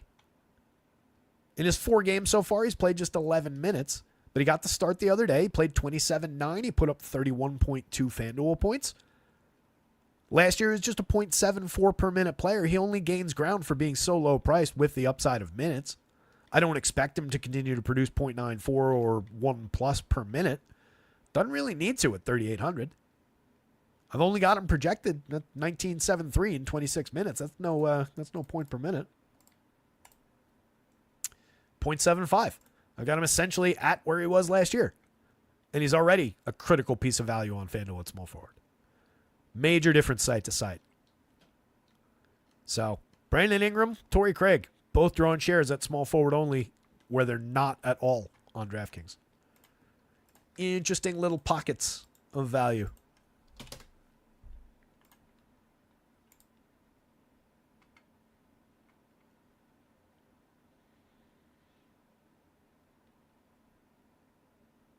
Power says, never mind, they're back and Embiid's still there. Yeah, we'll see. One to watch for sure. I mean, it's him, Jokic. There's a couple big pieces that are questionable. Thoughts on Hunter for Atlanta? I don't think he stood out in any way. But again, that game environment is exceptional, so it should benefit basically anybody. But yeah, it looks like an is who he is kind of a spot.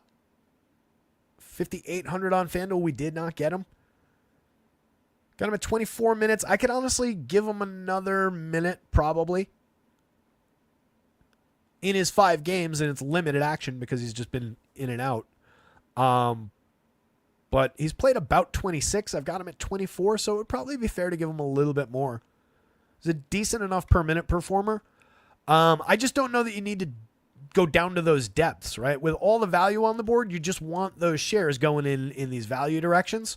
And then once you've used those value shares, you just want to go up to the stars to fill out your remaining positions. So padding out guys like him just kind of on a slate like this, slate with 8 games and a ton of value already, just kind of becomes unnecessary. Even if I gave him the additional 2 minutes, wouldn't really have a huge impact here. We'd be talking about 20 low 24 point projection. Wouldn't have impacted more than a 4 and change value score. Probably, I doubt we would have gotten him, honestly. On DraftKings, we did get him the one time. He's got $5,100 both forward spot eligibility. He's a 4.52 value there. Again, if you gave him an additional 2 minutes, that would kick him to, he's not getting 1.18, but you give him somewhere in between the 1.18 and the 0.82. What did I actually put him at?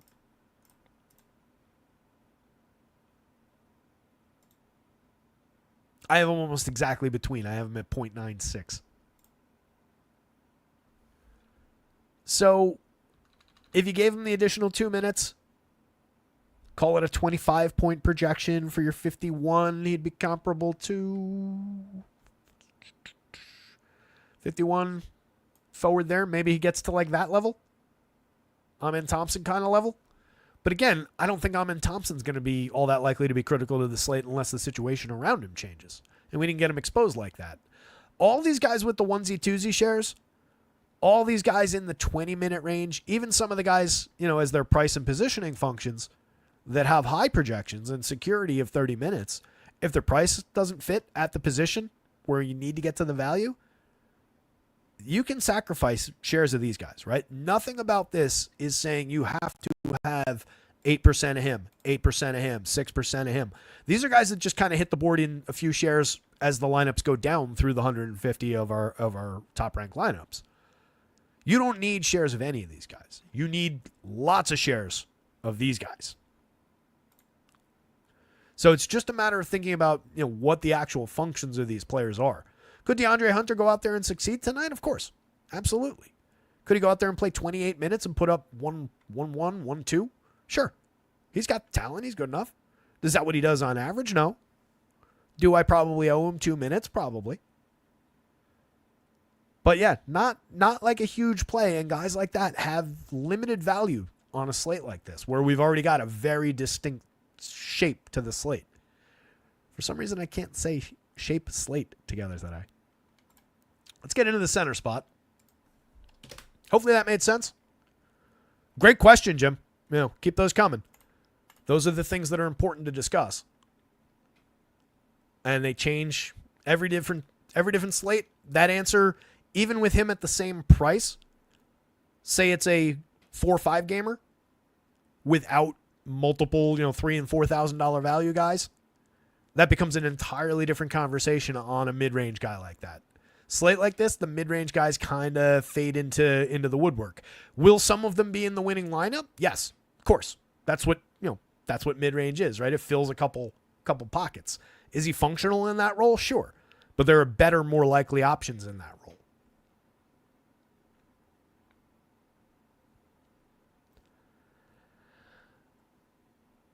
Beantown Ingram was coming up quite a bit on the FanDuel slate, so was Murph. And they weren't really coming up that much on DK.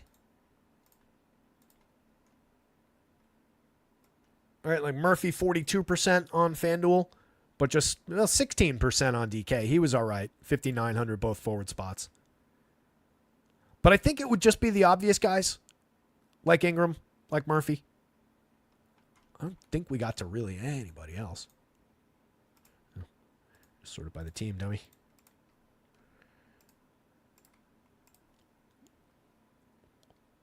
It's quite literally only Murphy on DraftKings. 1 share of Ingram and nothing for anybody else. FanDuel, we got 7% of Hawkins and primarily just Ingram and Murph.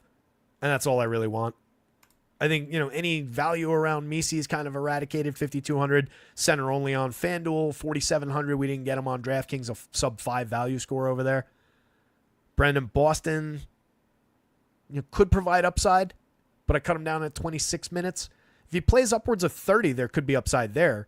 But again, you're just kind of chasing potentially phantom upside that I don't know that we need if you make that play. So many good plays that are much more secure right in that range. So just doesn't look like the night for them outside of maybe some Murph on DraftKings, some Murphy and some Ingram on FanDuel. Back to the centers. Keep an eye though. If the situations change around any of those guys, obviously there's different trajectories for different players. So again, the big meatball here is Nick Claxton. Just 25-minute projection, but he's for some reason priced at the dead min. He is a 1.04 per minute player on FanDuel, which is the only site that he matters on. We actually didn't even get him on DraftKings for 5,800. This is the correct price for Nick Claxton, though, or he could arguably be 55 or whatever. Give him a couple shares. But this is where he should be. This is a complete mistake. Something went haywire in FanDuel's pricing algo and landed Nick Claxton there. This is a player who was at 1.13 in basically the same role last year. Averages just under that 25 minutes a night. Upside to play a couple of additional minutes. There's nothing but endless value on Claxton today on the FanDuel slate.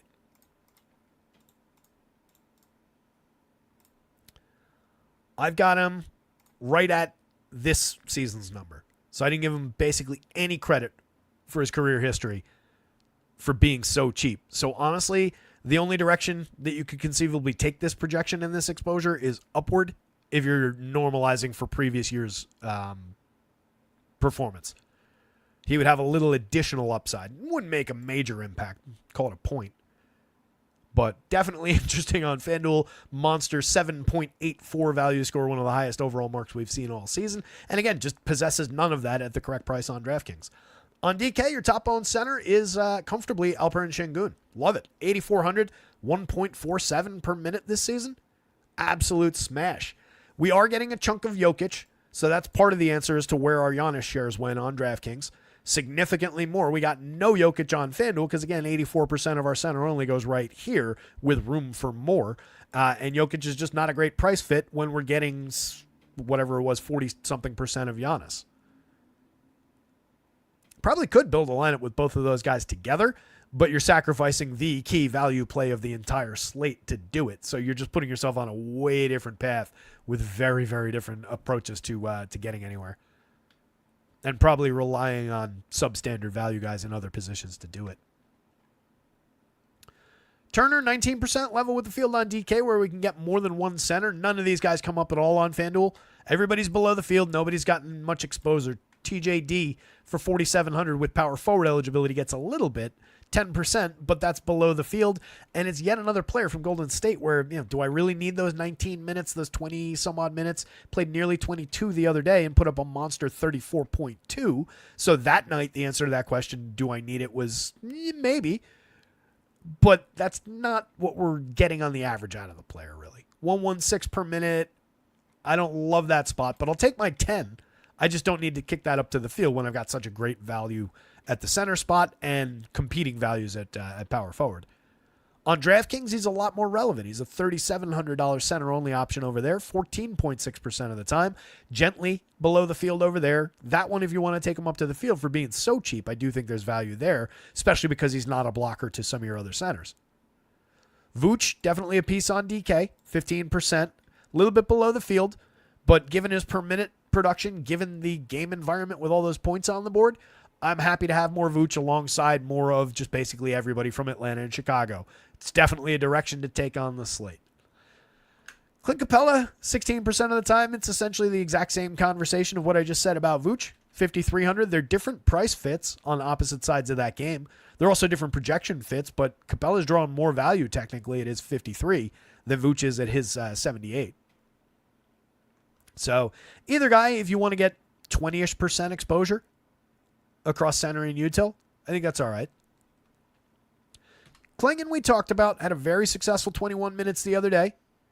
Got the start, played 21-4 in a game where Time Lord played 24. Today I've got it as a 24-24 split. I think it's reasonable to go that way. 6%, but you could grab maybe 10. Maybe a little bit more than 10 on DK, just given the per minute production for 44.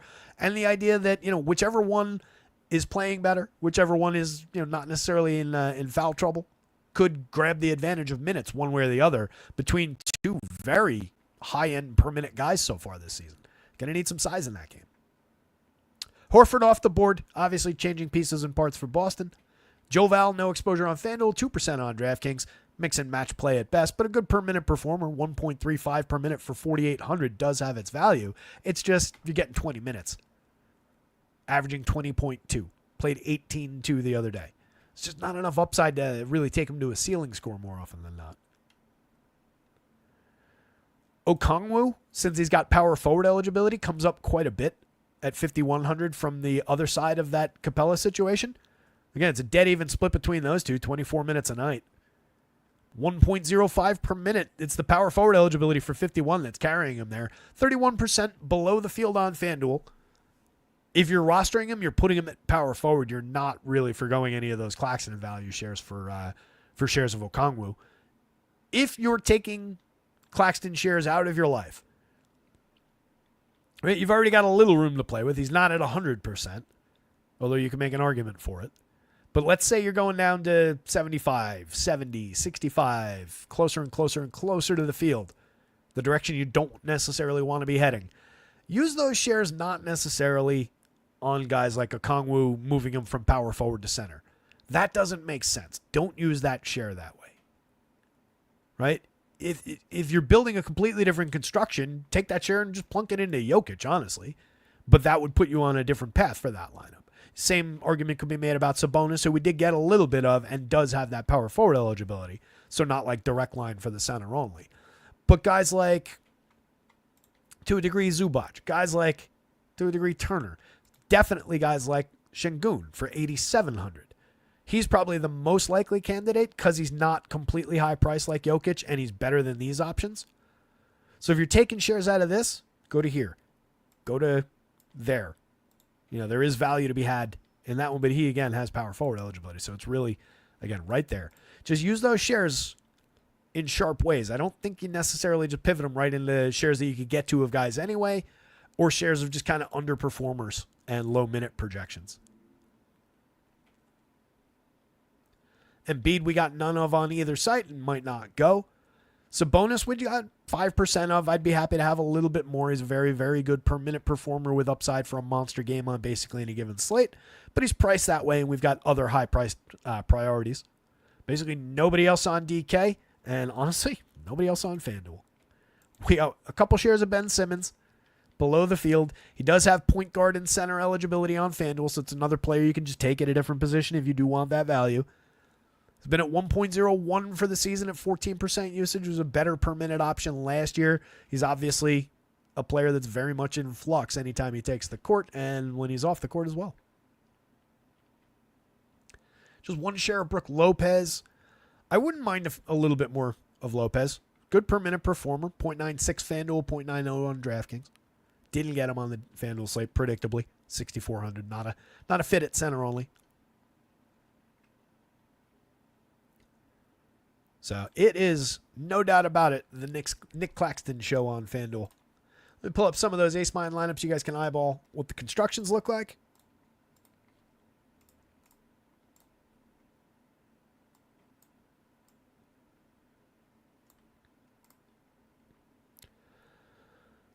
DraftKings. A lot of Şengün going right through the center spot in our top performing lineups. A little Şengün clinging. Double up there.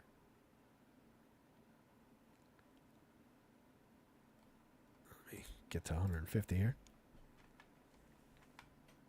So construction-wise, we've got a fairly obvious spend at center, with the idea of potentially double spending on centers on DraftKings. This one's got Turner, who is a fair mid-price center, and Jokic, for example. A lot of Şengün going through the top. And while Harden's not a center, obviously, that is a double pay-up using the util spot. So instead of Harden, you could put a different high-price center in that role. Same deal. This one also gets Trey on the point. A lot of Trey coming through at the top end on DraftKings. Point guard looks like a primarily fairly spendy to mid-range spot. You don't see too many pure value plays there. Kevin Porter is one.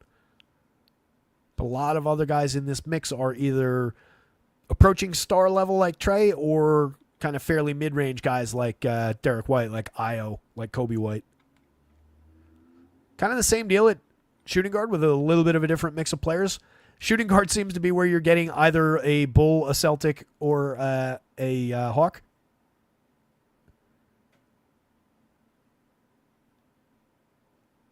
There's a little bit of mixture as we get down the board here.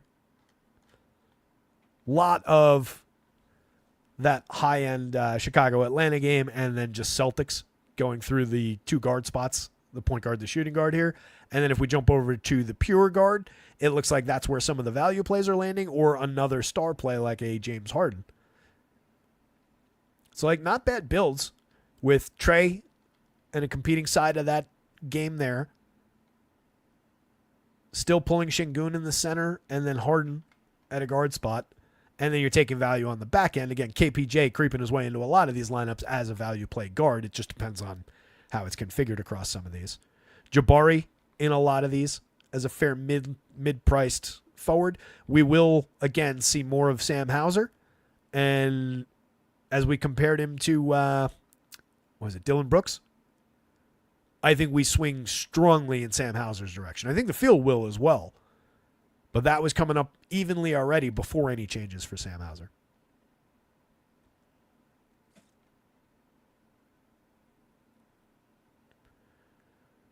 Again, the guard spot, the straight up guard here, does look like a strong spend that is, again, interchangeable back over here. As long as you're getting one of the value guards in like one of these four spots where you could put one, and then taking mid-range star, looks like basically the right configuration, but you want four guys from the top end of that guard exposure board that we were looking at.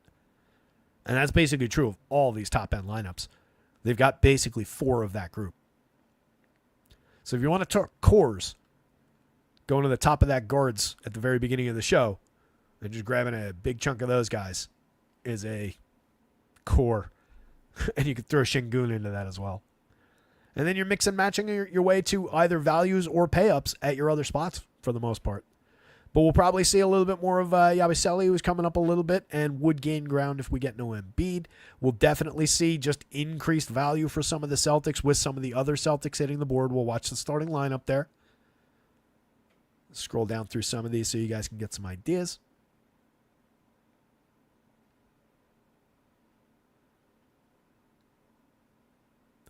So these are fairly... It's difficult to call them fully Starsy Scrubsy, honestly, because there's a number of pretty impactful, decent mid-range guys with security of a lot of minutes in a lot of these lineups. So it's kind of like Starsy Scrubsy on name recognition and actual quality of player, but less so on a DFS play kind of approach. More balanced from that perspective. Really interesting looking lineups, though. FanDuel. It is Mr. Nick Claxton. Let's see how far we got to go down our 150 board here before we get to a non-Claxton. Is it just going to be 84 in a row? Nope, there's a Şengün. So that was like, what, 30? 25, 30? But Claxton, for free, dominating the center spot, and justifiably so. Again, strong, lean, you should play it. Yes, there's a gigantic void of ownership across a lot of other centers who on a lot of other nights would be like, yep, could Nick Claxton go out there, play 25 minutes that we've got him projected for and put up 12 fantasy points? Of course. Easily within the realm of possibility. So that wouldn't be great. But on this side of lock, it's just the go-to value of the day on FanDuel. You just play it. If you want to undercut the 84%, I get it. But get yourself ahead of the field on that play.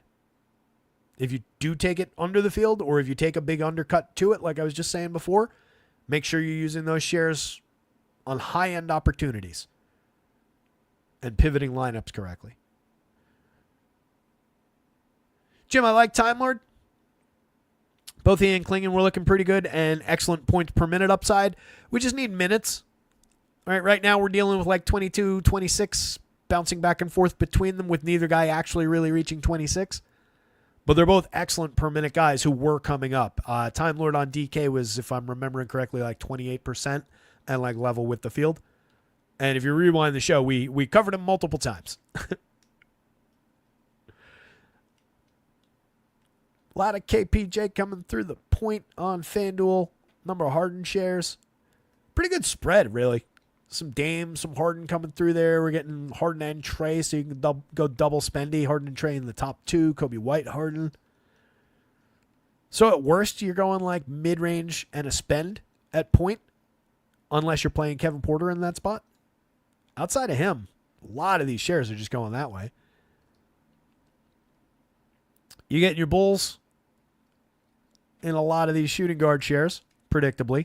And then a fair number of the small forward shares with Zach LaVine having that eligibility. Torrey Craig's going to land in a lot of those as well. A lot of Bulls. That total is high enough to support this, though. So just a lot of Kobe. I can't call him Kobe. A lot of Kobe White. A lot of Io. A lot of Josh Giddey. A lot of Torrey Craig. They're just coming up like crazy. And then we are pretty spendy. So we've got our small forward outliers across sites. There's our Brandon Ingram share. There's our Torrey Craig share. These guys were not coming up on DraftKings really very much at all. So interesting small forward outliers there. We're getting some of our Bogdan shares. We're getting some of our Tatum shares in here. Looks primarily like another mid-range spend. Torrey Craig, Jason Tatum comes up quite a bit. You can get a Jalen Johnson, Jason Tatum kind of combo, though. So there is room to double spend at small forward if you want. That would obviously sacrifice your upside shares probably on Giannis if you go two spendy guys here. Giannis was in the 40%, 43%. Our second most highly exposed player behind Nick Claxton in this FanDuel sim. Not too bad when that player can be James Harden. James Harden was 4 at 42%, essentially the same. When you're getting them both at that level, so much the better.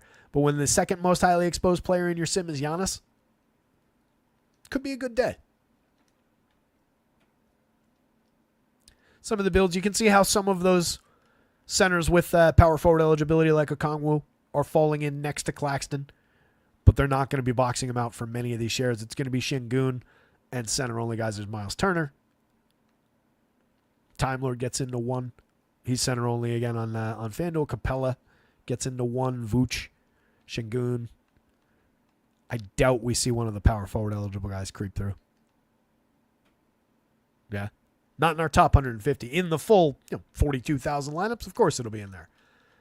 But in our best constructions, our most profitable builds, Nicky Claxton all the way. And if you do pivot away from him, again, you're just looking for one of these center-only guys.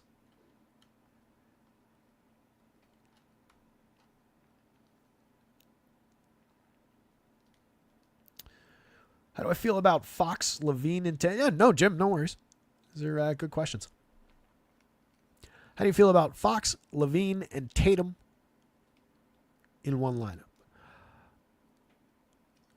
Fox is probably, as far as how we were getting those players, and again, it's a player that I like, that I think you're perfectly fine getting to, but he was coming up the lowest end out of those guys, if I remember. Let me check the board here. Yeah, we really didn't get much Fox on DraftKings. 2% level with the field, but I made an example of him in saying that that's a player, given his per-minute rates, 1.24, a not terrible price fit as a pivot from another star caliber play at that spot. So getting a few additional shares, or if you're building one lineup, it's fine, but it's probably not necessarily your best way to spend that point guard share. Jim, I'm assuming we're talking DraftKings.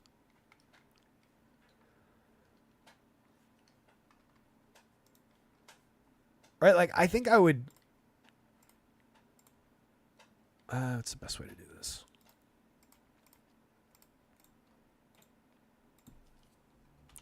So if we're talking point guard eligible options, you've got your White and your Porter values just right out of the gate. Derek White, Kevin Porter Jr.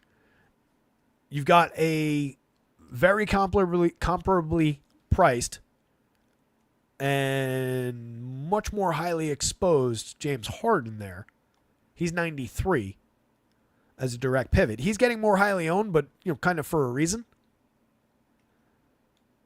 He's outperformed Fox so far this season by 0.11 per minute, 135 versus 124. Projected, I've got Fox projected for 2 additional minutes, 37 versus 35, but that could level out. You save 100 in going to Harden. Again, I don't think that Fox is necessarily like in a vacuum a bad play by any means. Could go out there and break the slate with a good score. But there are better plays for that position. Right after Harden, you have a $9,200 Trae Young who comes out of that top end Atlanta-Chicago game. He's your most likely high-end scorer from Atlanta.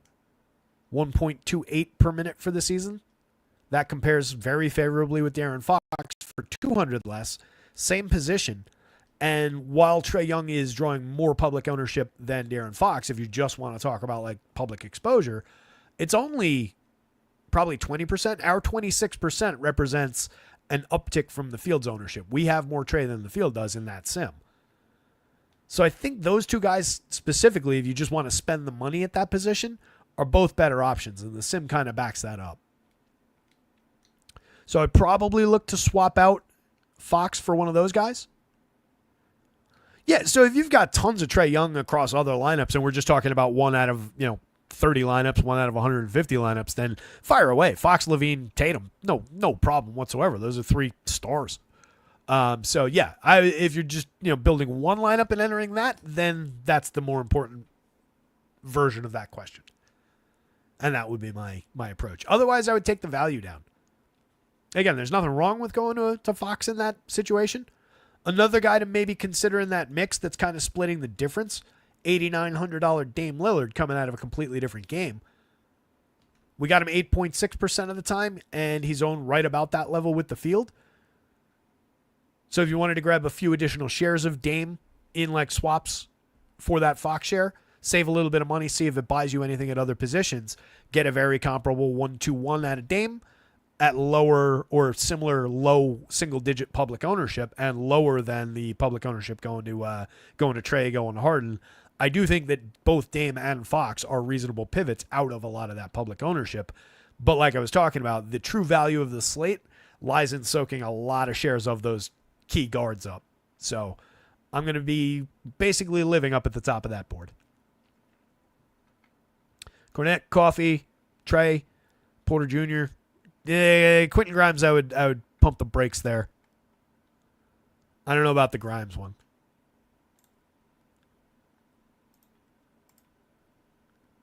Grimey, he's just a low-end per-minute player. The opportunity will be there to play more minutes for sure. But even at price, why can't I get him on the screen? I know you guys can't see the board anymore, but Grimes, 0.72 per minute so far this year, 0.74 on DraftKings. We got him just in one share.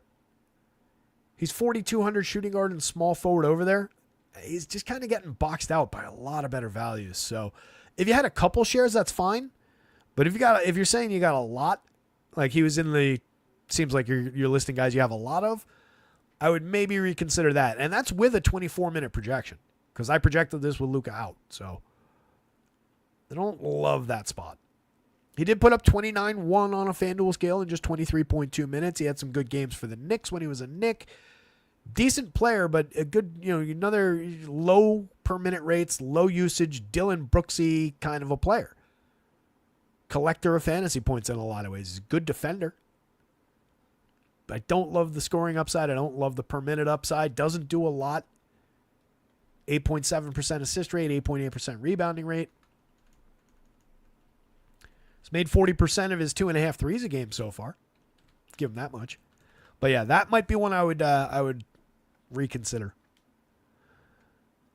Ducking, I don't have Elf projected for much. What did I give Elf? He played 22 last night, but they're getting pieces back.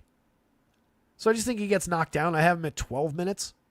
I think I had him at 16 earlier in the day, and I knocked him backward in the last update.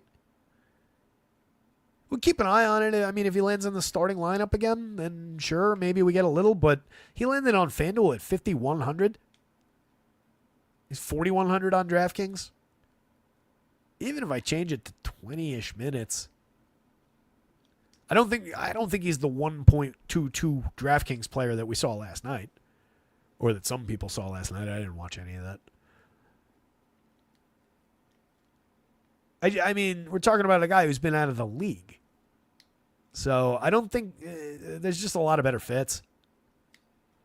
Willing to be wrong, we'll keep an eye on it. And again, if he does drop into the starting lineup and the minutes double, then maybe the upside doubles, and that would take him from 0 to 2 times 0, which is still 0.